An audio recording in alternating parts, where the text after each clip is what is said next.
The Song of Ribhu. Chapter 1. History of the Treatise. Definition of the Self. One's own experience. Swanubhava. Obeisance to the Supreme Shiva. To that Supreme Shiva, the auspicious, the Absolute, who is unreservedly worshipped in the hearts of the five-faced Lord, Ganesha, Lord of Shiva's retinue, the elephant-headed Lord, the six-faced Lord, Skanda, the attacker, the gracious Mother, and their endless retinue,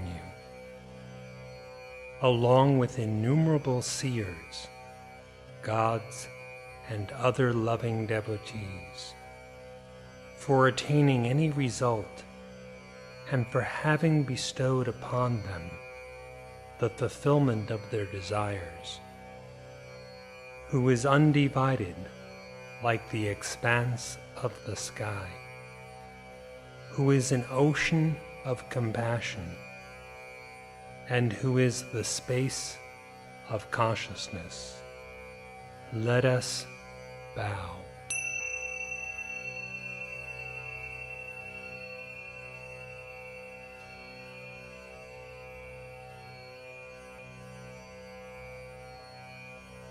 Natesha. Obeisance to Natesha, the Lord of the Dance. We ever cherish in our hearts this pure ethereal consciousness, which, in conjunction with its free Shakti, supreme power, emanates as the supreme truth in its compassion for the welfare of its devotees, and which is in a constant state of joyous dance that enables all to realize the wonder of the experience of non-dual bliss.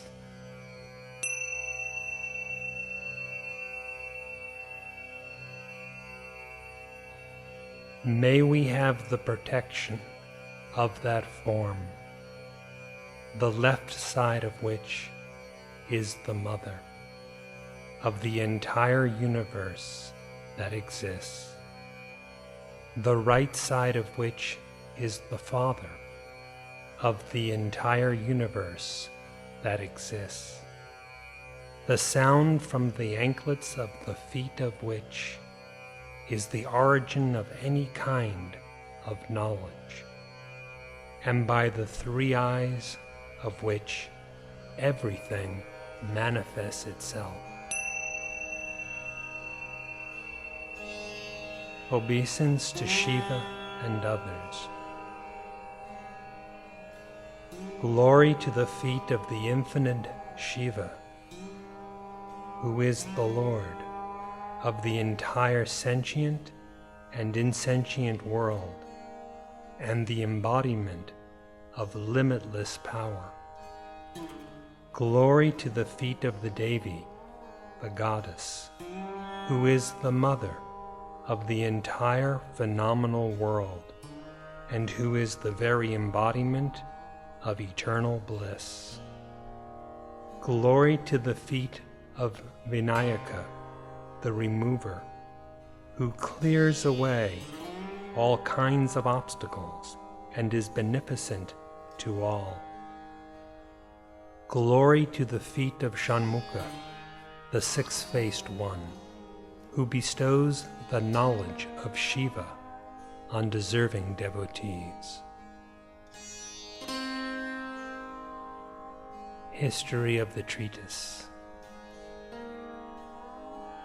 The Supreme Lord, who brought forth all this world, created at the outset for the welfare of the people of the world the Vedas, which explain various forms of rites, karma, meditation, upasana, and knowledge, jnana, and brought forth besides the Smritis, recollected traditional works, Puranas, legendary lore, Itihasas, epics, and other treatises to enable proper understanding of the extreme subtlety of the Vedas.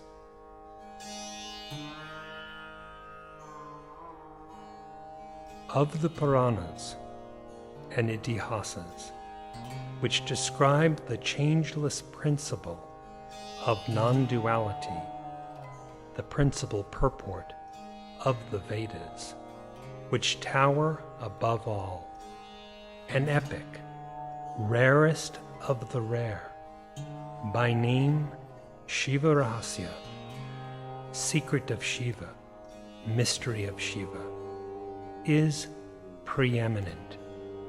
This epic, consisting of 12 parts, is extremely holy.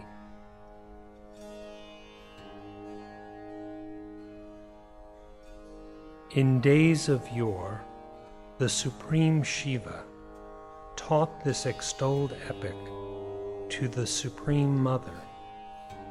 The Mother, the embodiment of grace, taught this to sixth-faced Skanda. Skanda fervently taught this to Jagishavya, filled with devotion to Shiva. Vyasa, who obtained this along with the grace of Shiva, taught this to the sage Sutta. Sage Sutta taught this subtle treatise to other great sages. Being communicated thus, this exalted work started spreading around the world. Once upon a time, the peerless Shiva communicated exclusively to Ribhu the intensely wondrous Part 6 of these 12 parts of Shiva Rahasya. The number of chapters in this part, the rarest of the rare, is 50. Since 44 of these chapters have, as a gracious gift from the Supreme Shiva, been clearly expounded by sage Ribhu to Nadaga and other sages of the world, these chapters have been called here the exalted Ribhu Gita. I am setting out in Tamil verse this Gita, propounded by the Lord in Sanskrit, the core 44 chapters of Part 6, exclusive of the first 3 chapters and the last 3 chapters, for the appreciation of those who are eager for liberation. How wondrous is the way the God, who appears as an elephant, Ganesha, and activates everything, has activated my mind to apply myself to arranging this work, the rarest of rare, when I had been indolent, thinking that it is inappropriate for ignorant me to venture with my witless words to interpret correctly this tome in the Sanskrit tongue, the direct voice of the Supreme Lord, the crest jewel of omniscience. May men of good will encourage the endeavor set out in my words, which have no freedom of their own, but function at the command of the Supreme Shiva, the witness of all sentient and insentient entities, and that which fills the inner beings of all, and with forbearance for the faults, and forgiving all mistakes, seek only the substance of this exalted treatise.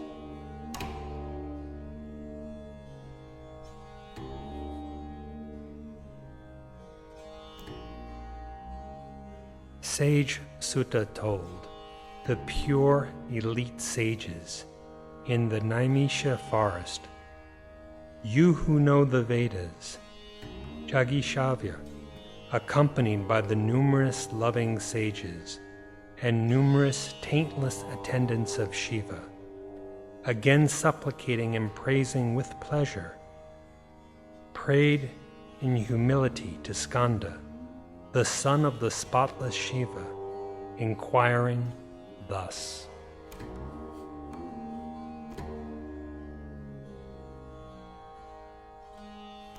Grace incarnate, Son of the Supreme Lord, who is the embodiment of grace, succor for those who seek refuge in you, all-knowing crown jewel, Lord of 6 faces of auspicious look. By your grace I heard the 5 parts clearly.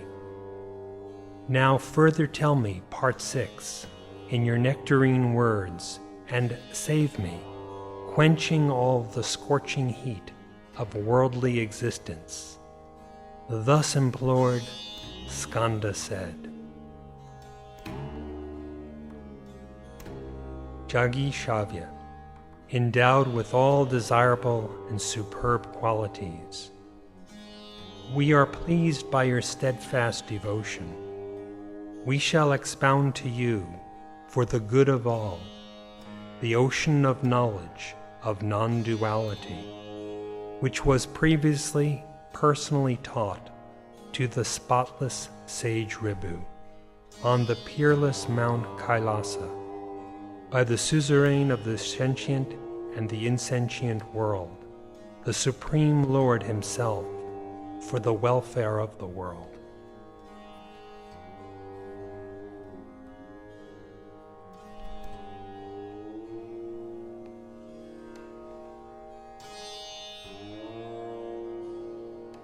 Once upon a time, the sage Ribhu, endowed with all good qualities, like Shama, tranquility, and others, saw on Mount Kailasa my Father, all immaculate, who sweeps away all sorrow, and, prostrating to him, began praising that Shambhu, bestower of happiness, with great humility and love, to get his lasting grace and to obtain the blissful, undivided, supreme knowledge.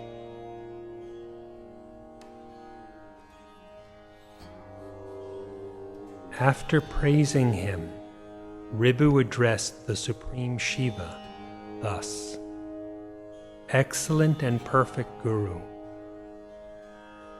out of your compassion, be gracious enough to instruct me now in the knowledge of pure non-duality, which will lift the sense of duality that clouds my vision today, and thereby also enable all to attain their highest good." "So be it," said Shankara, the Beneficent One. Shankara spoke thus: "Sage Ribhu, offspring of Brahma, the Creator, by an inquiry into this epitome of aphoristic formulas offered by me in 4 parts, which are in the nature of explaining clearly the entire meaning of Vedanta, there will arise the fearless, undivided, supreme knowledge, which leads to the elimination of the miseries of mundane existence and to the bliss of the Supreme Brahman.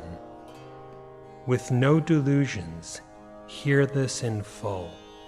So spoke the great Lord to Ribhu.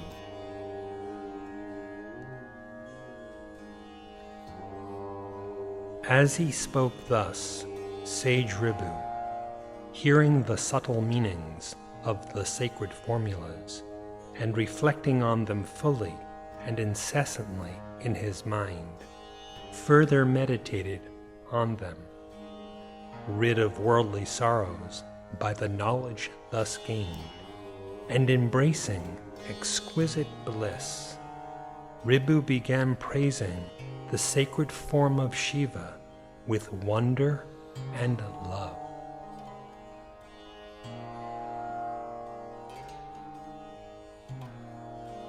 Glory to Shiva, the embodiment of grace that protects me. Glory to Shiva, the mass of bliss. Glory to Shiva, totally devoid of attributes. Glory to Shiva, beneficent to all. Glory to the Supreme Shiva, the spotless. Glory to the Supreme Shiva, the all-pervasive. Glory to the Supreme Shiva, the one and non-dual. Glory to the Supreme Shiva, who is omnipresent and undivided.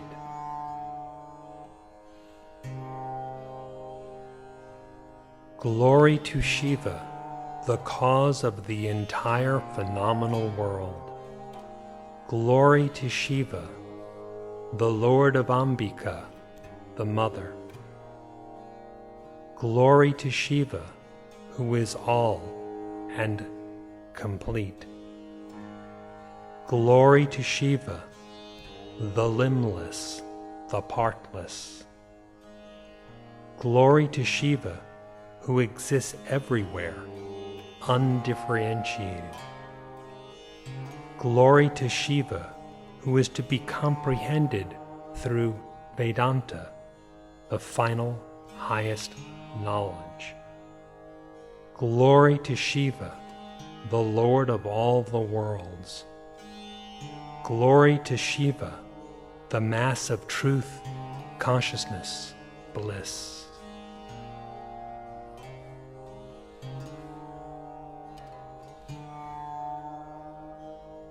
Prostrations to your feet, Shankara, the Beneficent One, the substratum of all that is moving and unmoving, and the embodiment of truth. Prostrations to your feet, Supreme Shankara, the brilliant blaze that illumines both the higher and the lower. Prostrations to your feet, sweet blemishless form that bestows happiness upon all beings everywhere. Prostrations to your feet, to which Hari, Brahma, and millions of the divine milieu offer obeisance.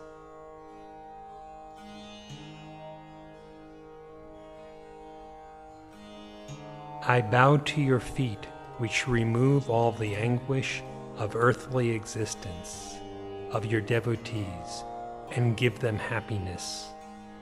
I bow to your feet that give with ease the pure supreme knowledge and remove all weariness. I bow to your feet that transcend the mind and stand as the symbol of ethereal consciousness. I bow to your feet, O Guru, who clarifies all the wonderful knowledge of Vedanta.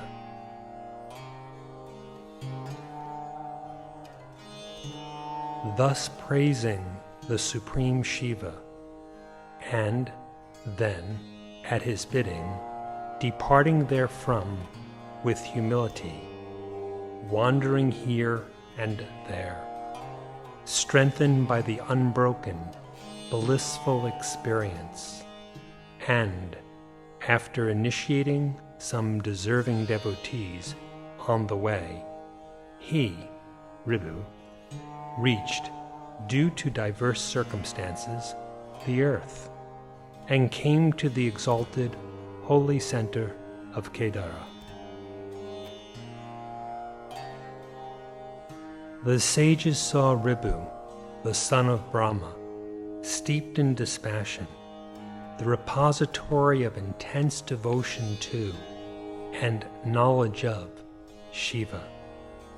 He was decked with all the Shaivite insignia, like vibhuti, ashes, rudraksha necklaces, and other such things.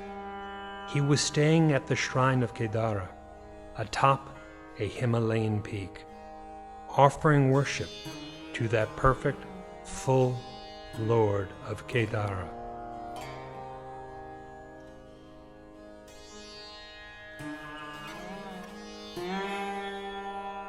On seeing him, the spotless sages, such as Nidaga, Shuka, and others, lovingly, fully prostrated before him, and, praising him, addressed the worthy sage Ribhu thus: "Once upon a time, did you not duly worship with devotion the Supreme Shiva on Mount Kailasa, and obtain for the good of all, for the welfare of the world, the infinite, indivisible knowledge by the grace of that Lord of the universe?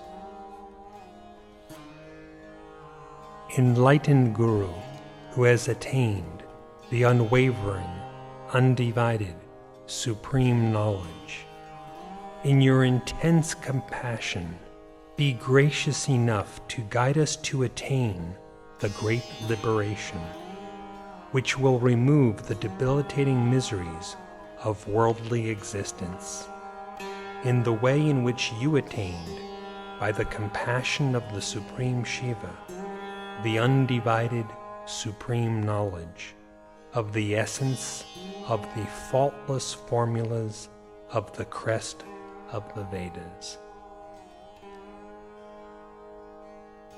Our guide, with the help of the boat of divine knowledge that can be obtained through your kindness, we shall cross the vile ocean of recurring births and deaths, and reach the shore of the immaculate Supreme Brahman, thus attaining eternal existence." When the sages thus supplicated with deference the spotless sage Ribhu, he, full of joy, responded, "There is no secret kept from any of you, pure elite of sages, who with your worship and devotion are all entitled to the grace of the Supreme Shiva. Is there anything, anywhere, to be kept back from the devotees of Shiva? Therefore, even today, I shall expound to you this great knowledge. Hear then, as I tell you, of the knowledge that is the essence of the aphorisms of the crest jewel of the faultless Vedas, just as it was told to me, without reserve, by the Supreme Shiva in his compassion. Spotless sages, by this knowledge all of you will ever live changelessly, free of the great distress of earthly existence and its bondages, and attain the full nature of the Supreme Brahman.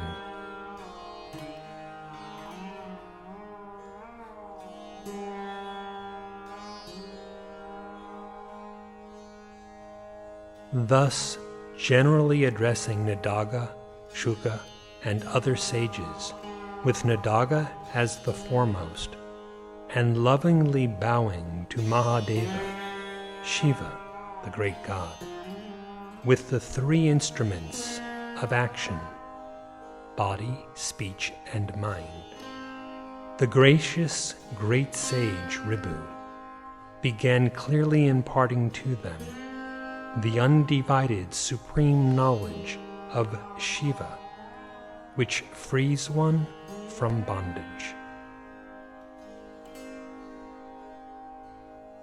The spouse of Uma, the Supreme Shiva, who is the full, infinite expanse of consciousness, is both the material and instrumental cause of the creation of the earth and other worlds. The one who combines the worlds, gives them a reality and illumines them, and suffuses with joy these sapless entities, is also Shambhu, the bestower of happiness, the mass of truth, consciousness, bliss.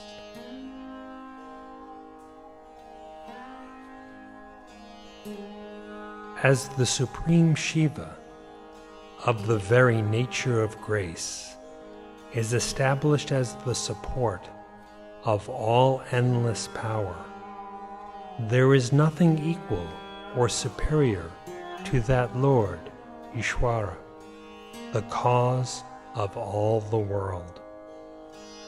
So, he is proclaimed as the instrumental and material cause. There is no other cause greater than that Lord, Ishvara, at any time, anywhere.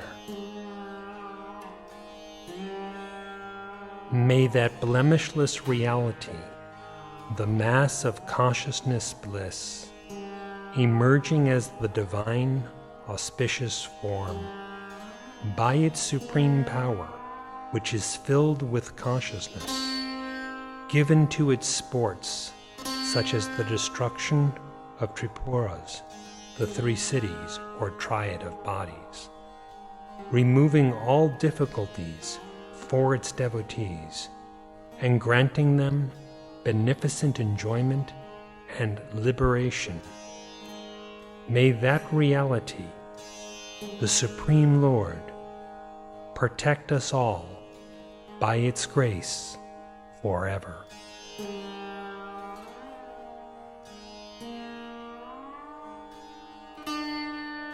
Defining the Self, Atma. Nidaga, you who possess all attainments, so that all may understand, I shall now briefly tell you the ascertainment of the Self, as expounded by the Supreme Ishvara, the Lord of all the world, in his intense compassion. Those who listen and learn faultlessly well this teaching that is extremely secret will forever attain the nature of the Supreme Brahman.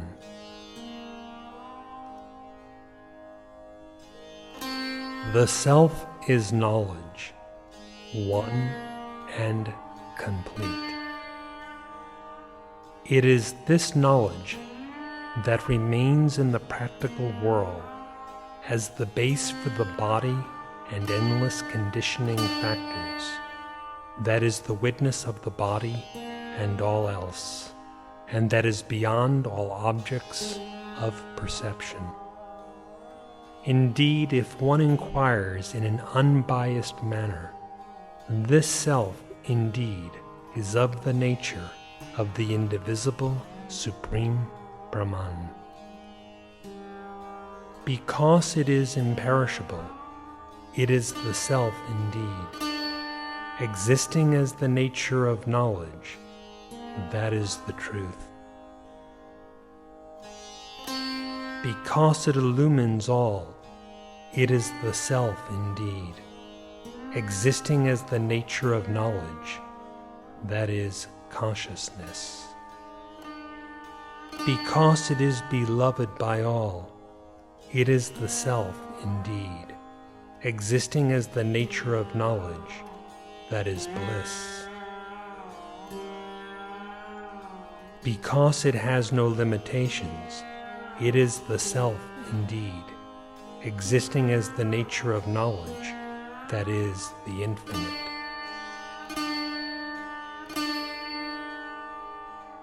Brahman indeed is of the nature of the knowledge of the non-dual, It is the base of everything.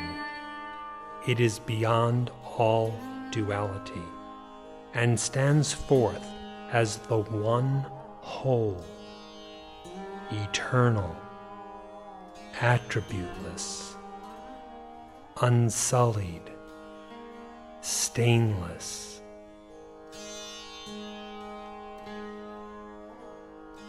Its nature is of non-action, ever peaceful, and the mass of truth, consciousness, bliss. It is ever the self of all. Just as the one expanse of space, being conditioned by the pot and by the outside, is considered by the world as two spaces, pot space and outside space. The one reality, which is of the nature of one knowledge, because of conditioning by unreal ignorance and others, appears in a dual aspect as self and Brahman.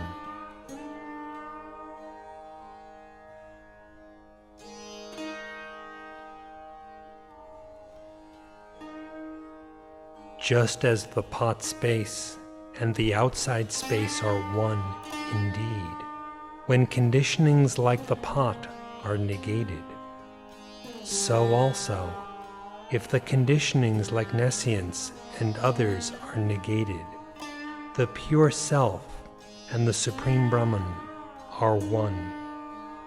All the aspirants for liberation should unimpededly realize the great identity of the Self and the Supreme by Vedantic inquiry, eliminating, through a process of negation, all conditionings that produce a sense of duality.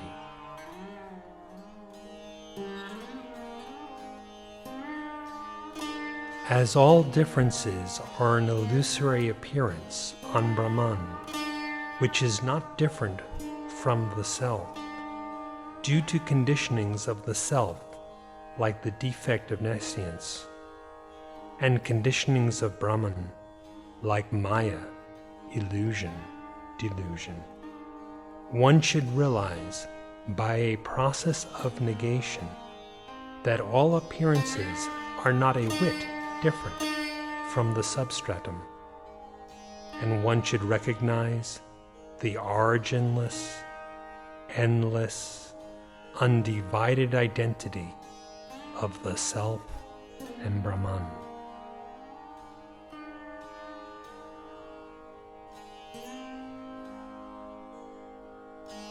Just as the imagined superimposition of silver on the mother of pearl is nothing apart from that mother of pearl, likewise, all this multiplicity, like movement, is but a deceptive superimposition on the Self, the mass of truth, consciousness, bliss, and is nothing apart from the Self.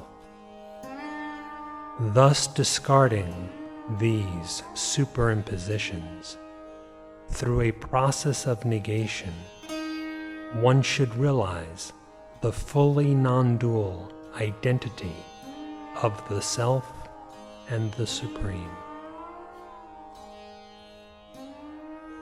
Whatever seems superimposed on the Self is never different from the Self. Brahman is not different from the Self.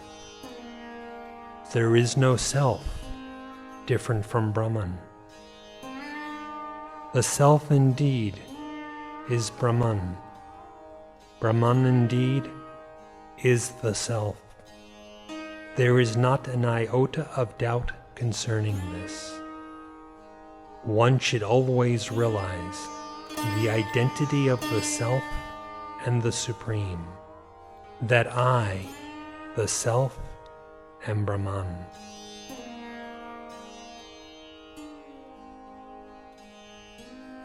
As only the self of the nature of knowledge exists, there is nothing to be referred to by the word non-self. As only the self of the nature of knowledge exists, there can be no thought of non-self. As only the self of the nature of knowledge exists, there is no world existing as non-self. Be certain that it is only the self of the nature of knowledge that exists immutably, ever, everywhere.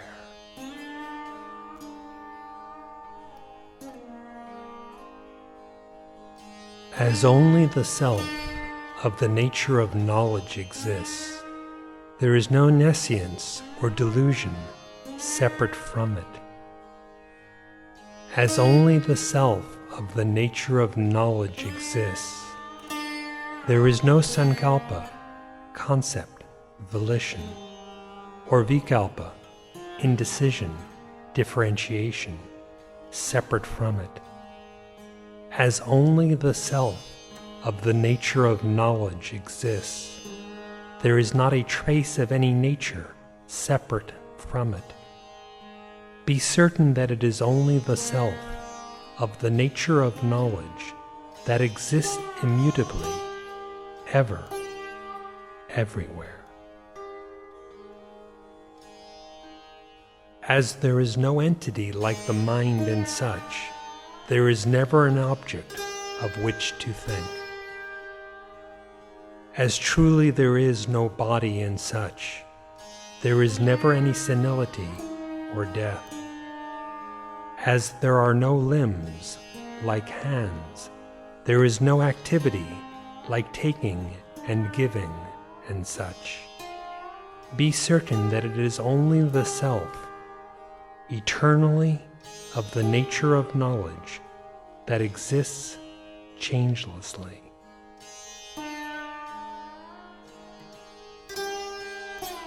As there is no creator, Brahma, said to be the cause of the spreading universe, there are no worlds with picturesque variety.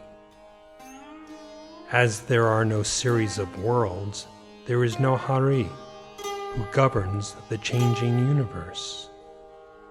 As there are no creations, movable or immovable, there is no Hara, the destroyer of the universe. Be certain that it is only the self, the ever-perfect fullness, that exists changelessly.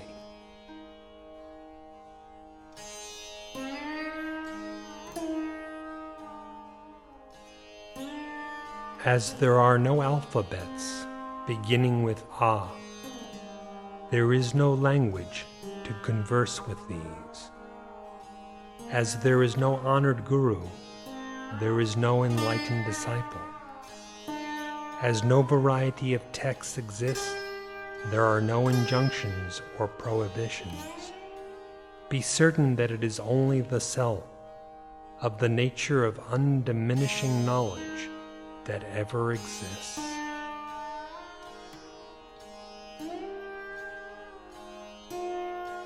As there is no individuality, duality there is none.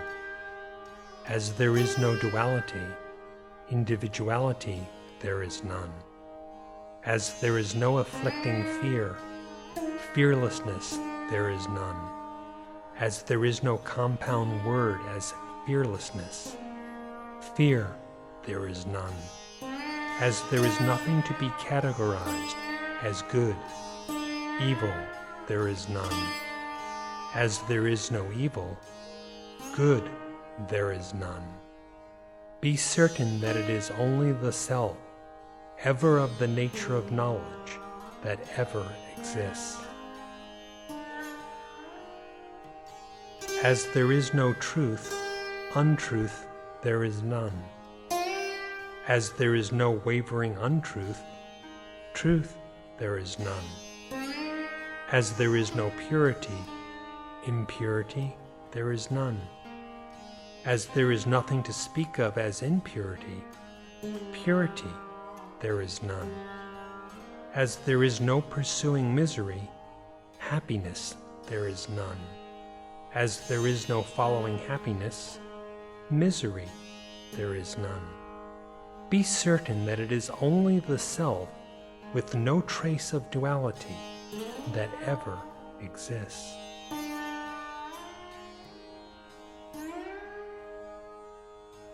As there is never you, there is also no I. As there is no I who have spoken, there is no you either. As there is no doer, action, there is none. There being no action, doer there is none. As there is none of the nature of devotee, liberated there is none. As there is none to be called liberated, devotee there is none. Be certain that it is only the self, with no trace of duality, that exists changelessly.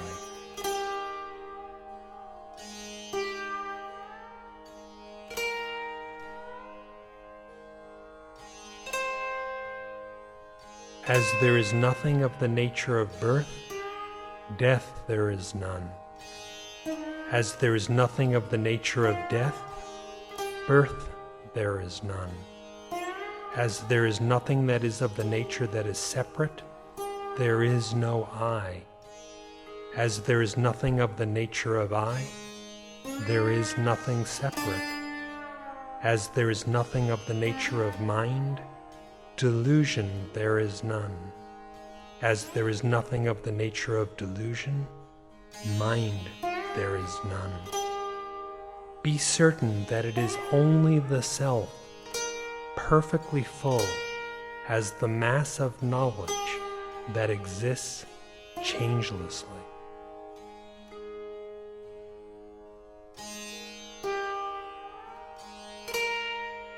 As there is nothing of the nature of end, beginning there is none. As there is nothing of the nature of beginning, end there is none. As there is nothing of the nature of the pairs of opposites, objects of perception there are none. As there is nothing of the nature of objects of perception, opposing pairs there are none. As there is nothing of the nature of bondage, liberation there is none. As there is nothing of the nature of liberation, bondage there is none. Be certain that it is only the self, ever of the nature of consciousness, that exists changelessly. As there is nothing that can be spoken of as the effect, there is no cause that can be ascribed. As there exists nothing manifest as the seen, there is no seer to see. As there is no variety of duality of any kind, there is no changeless non-duality. Be certain that it is only the self, the all-complete, that is imperishable. As there is no object that is internal, there is no object to be spoken of as external. As there is nothing that is to be called all, there is nothing to be described as a little part. As there is nothing that is not vibrant, there is nothing that is static. Be certain that it is only the self, the all-pervasive mass of consciousness, that is without any defect.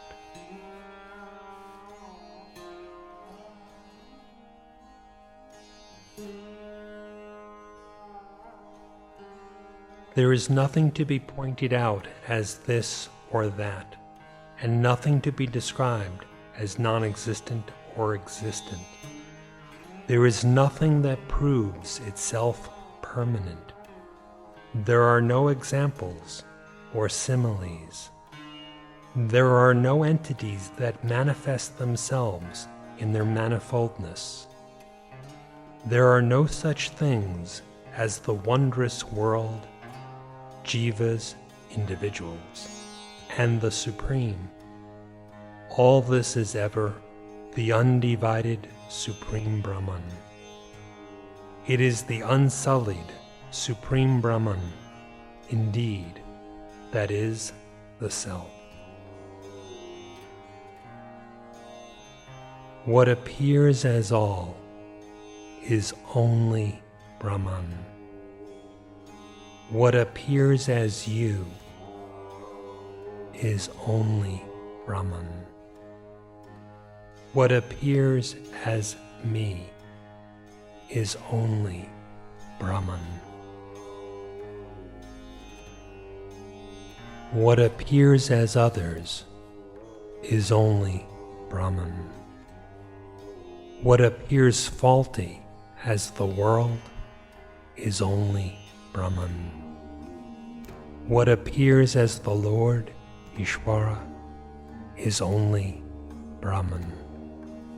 Appearances of all kinds are only Brahman. It is the undivided Supreme Brahman that is the Self.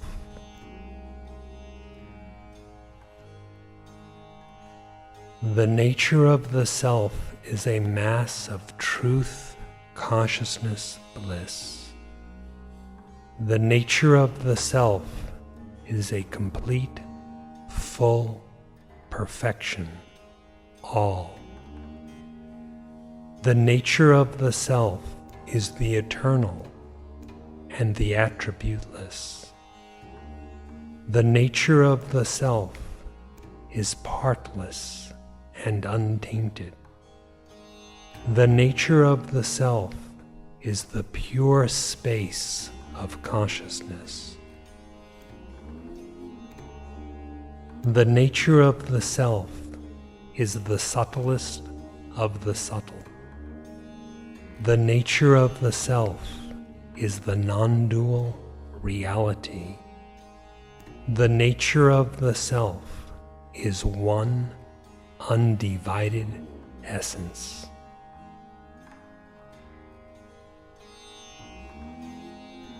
Therefore, there is not an atom separate from the Self, the one undivided essence.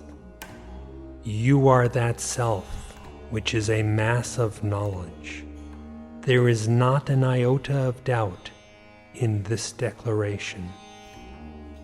Sage of supreme tapas, you will be liberated from the bondage of worldly misery by reaching the differenceless, undivided certitude of the Self, that I, the Self, am ever of the nature of the exalted Supreme Brahman. Thus, for the good of all, have I briefly described to you, Nadaga, the definition of the non-dual, indivisible Self, in the way in which the Lord, Ishvara, whose greatness has no end, earlier graced me with this knowledge. Those who listen carefully and steadfastly learn, at least once, with a pure heart, this ascertainment of the Self, will attain the state of the perfectly full Supreme Brahman.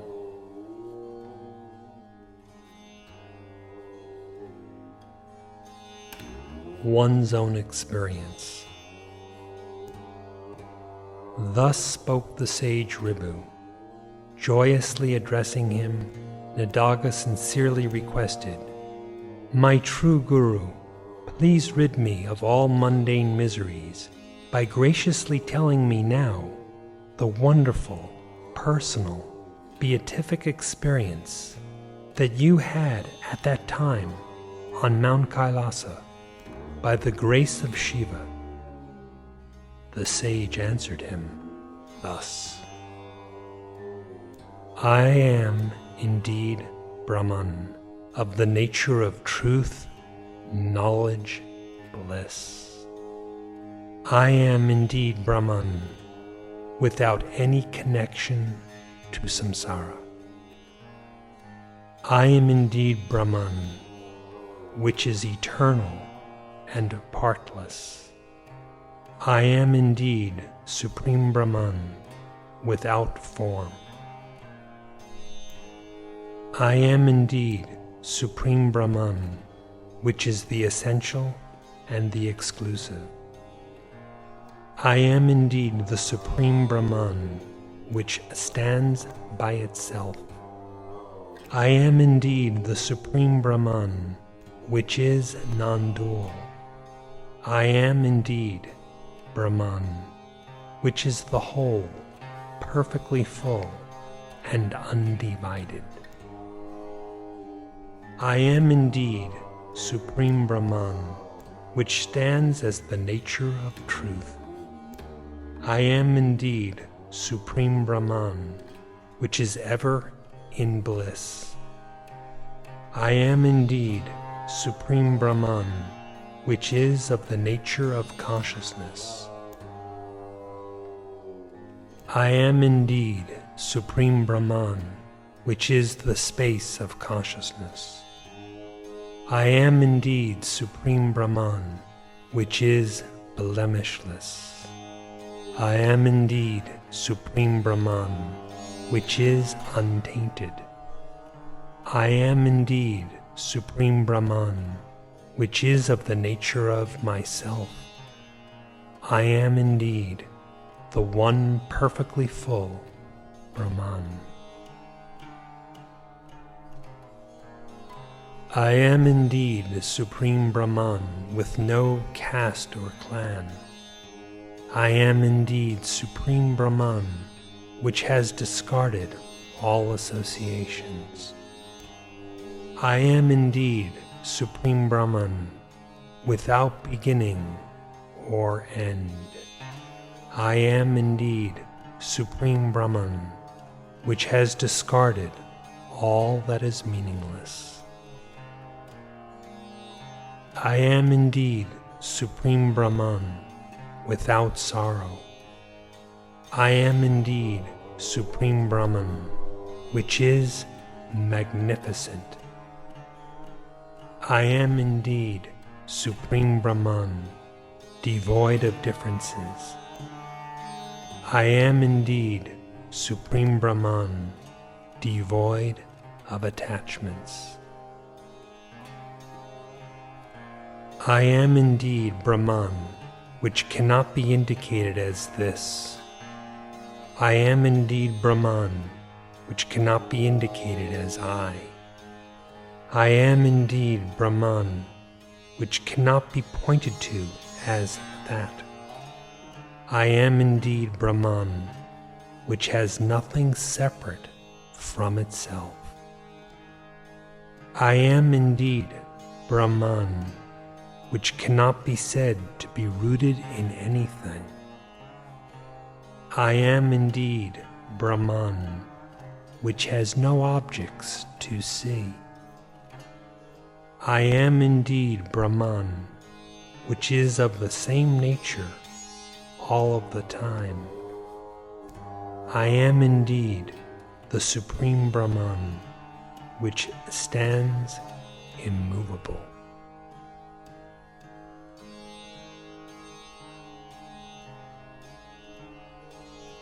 I am indeed the Supreme Brahman, which is absolutely eternal. I am indeed the Supreme Brahman, which is absolutely pure. I am indeed the Supreme Brahman, which is absolute knowledge. I am indeed the Supreme Brahman, which is absolute liberation. I am indeed the Supreme Brahman, which is absolutely blemishless. I am indeed the Supreme Brahman, which is absolutely without connections. I am indeed the Supreme Brahman, which is absolutely without movement. I am indeed the Supreme Brahman, which is absolutely divisionless.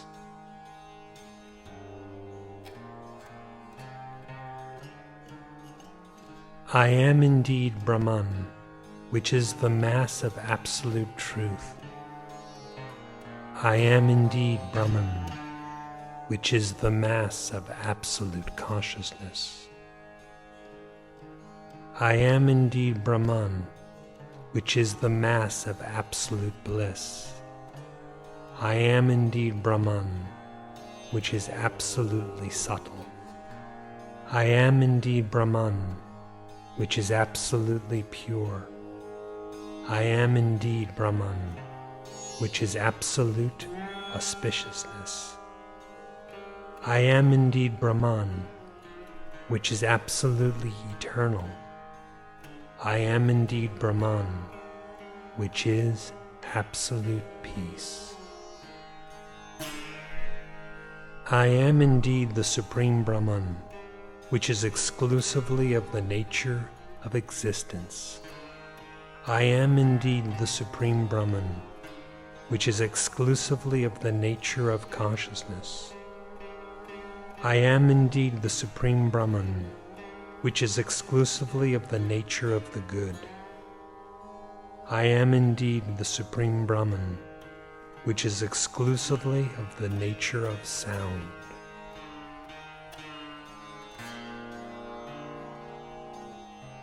I am indeed the Supreme Brahman, which is exclusively of the nature of space. I am indeed the Supreme Brahman, which is exclusively of the nature of that which alone is. I am indeed Brahman, which alone is of this exclusive nature. I am indeed the Supreme Brahman, which is simple magnificence. I am indeed Brahman, which does not change into parts. I am indeed Brahman, which transcends all fragmentation. I am indeed Brahman, which has not a speck of a mind. I am indeed Brahman, which has no sankalpa, concept, or vikalpa, doubt, differentiation. I am indeed Brahman, without manifold names. I am indeed Brahman, without any diversified forms. I am indeed the immaculate Supreme Brahman, untouched by an ego. I am indeed the Supreme Brahman, which is the undivided space of consciousness. I am indeed Brahman, which is all and complete. I am indeed Brahman, which has no conditionings like a body. I am indeed Brahman, which is all-pervasive and without any parts. I am indeed Brahman, which is a mass of knowledge. I am indeed the Supreme Brahman, which is the substratum of all. I am indeed the Supreme Brahman, which manifests as all. I am indeed Brahman, which is without any distinguishing characteristics. I am indeed the Supreme Brahman, which is undivided and devoid of all.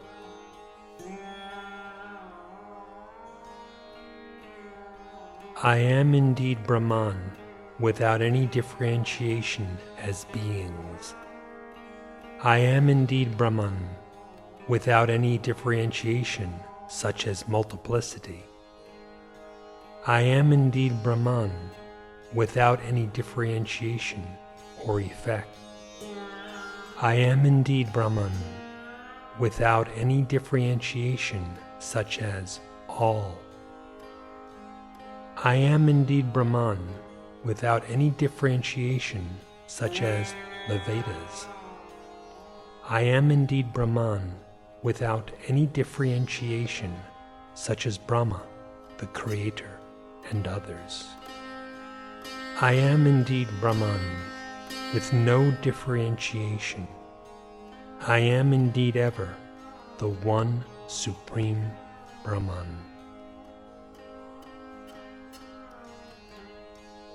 I am indeed Brahman, which is of the nature of formless knowledge. I am indeed the Supreme Brahman, which is woven into everything. I am indeed Brahman, which is of the nature of knowledge without delusion. I am indeed the Supreme Brahman, devoid of liberation or its opposite. I am indeed Brahman, of the nature of undivided knowledge. I am indeed the Supreme Brahman, without limitations. I am indeed Brahman, of the nature of knowledge without sorrow. I am indeed the Supreme Brahman, which is self-luminous.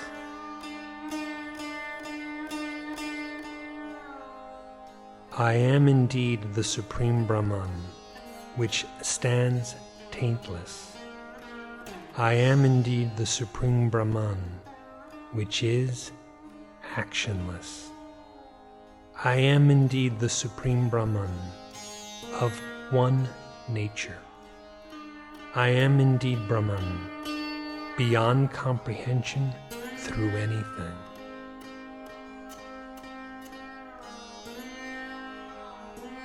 I am indeed the Supreme Brahman, which is one without a second. I am indeed the Brahman, which exists always and everywhere.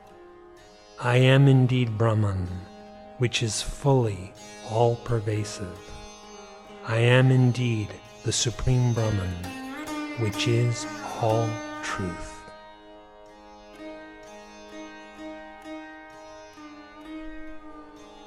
I am indeed Brahman, which is ever changeless. I am indeed Brahman, which has no trace of doubt. I am indeed Supreme Brahman, which is endless and infinite. I am indeed Brahman, without a trace of ego. I am indeed Supreme Brahman, which is pure and without connections. I am indeed Brahman, which is without a trace of happiness or unhappiness. I am indeed Brahman, which is transcendent and beyond attachments. I am indeed Brahman, which has no trace of worldly bondage. I am indeed Brahman, which does not have the pentad of gods such as Brahma and others. I am indeed Brahman, without the pentad of functions. I am indeed Brahman, not touched in the least by delusion. I am indeed Brahman, which is blemishless and exalted. I am indeed Brahman, which glows as the self-luminous. I am indeed Brahman, which is the pure space of consciousness. I am indeed Brahman, which has no connection to action. I am indeed the Supreme Brahman, which is only consciousness.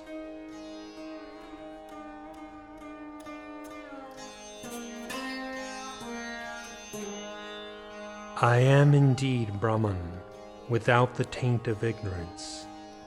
I am indeed Brahman, which has no actions of that ignorance. I am indeed Brahman, without the 5 types of sheaths. I am indeed Brahman, which has nothing as the higher or the lower. I am indeed the Supreme Brahman, with nothing of even the trivial, and which is alone. I am indeed Brahman, which has no need for any deed. I am indeed Brahman, no different from knowledge. I am indeed the Supreme Brahman, which is pure and which is the void.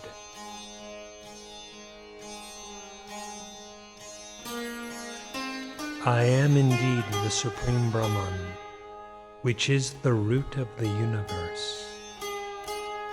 I am indeed Supreme Brahman, which transcends everything. I am indeed Supreme Brahman, which pervades everywhere.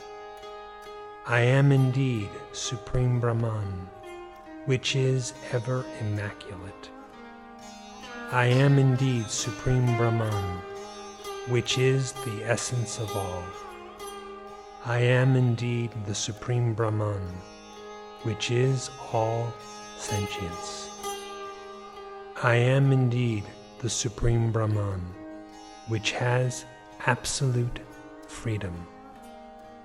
I am indeed Supreme Brahman, which is truth, knowledge, bliss.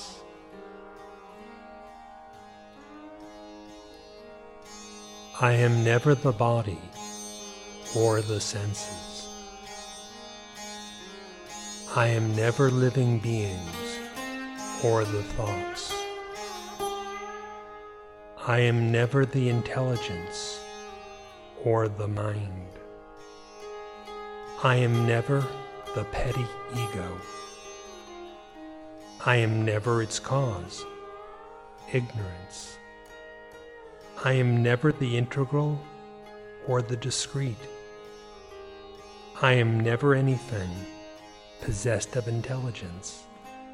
I am always the undivided Supreme Brahman indeed.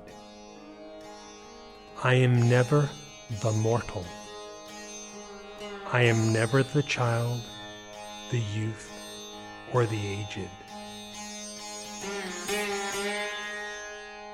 I am never the small or the big. I am never the one to decay and die. I am never the individual soul, Jiva, or the Lord, Ishvara. I am never the sentient and insentient world. I am ever the I, which stands devoid of anything. I am the Supreme Brahman, the non-dual and the divisionless. I am ever of the nature of Brahman, which is truth. I am ever of the nature of Brahman, which is consciousness. I am ever of the nature of Brahman, which is all good. I am ever of the nature of Brahman, which is that. I am ever of the nature of Brahman, which is pure. I am ever of the nature of Brahman, which is attributeless. I am ever of the nature of Brahman, which is motionless. I am ever of the nature of the Supreme Brahman, which is indivisible.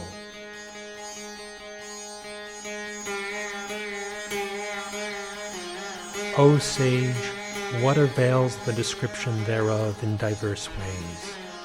I am Brahman, Brahman is I, and I am all. This undivided, supreme certitude, thus strengthened, is the permanent experience I have gained by the grace of the Supreme Shiva. There is no doubt about this pure, noble self. This is the truth I say in the name of Shiva. Those who listen to this fitting exposition even once with attention and realize it will become the Supreme. The non-dual Supreme Shiva, limitless and without the least division, stands as the great truth which the Vedantas fearlessly proclaim.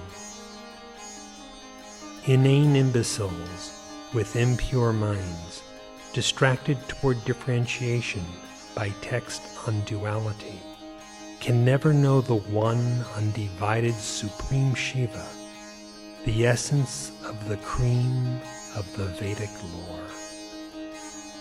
Courageous men performing daily worship with devotion and offerings to Shiva and attaining purity of mind will get the steadfast, indivisible Shiva knowledge that the non-dual Supreme Shiva is the substance of the Vedas and all else, and that, truly, Shiva is themselves. Rid of illusory, worldly bondage, they will become the Supreme Shiva themselves, consciousness, bliss.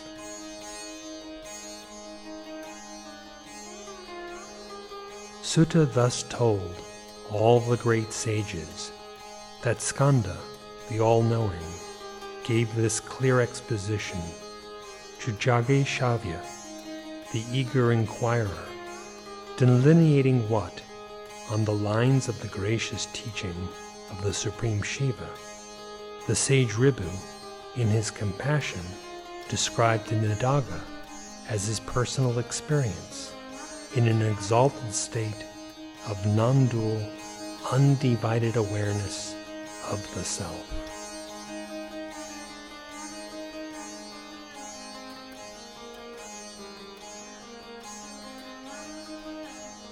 It is the limitless form of the God of gods in a state of joyous dance that discloses the definition of the all-embracing, perfectly full, and undivided nature of the Self.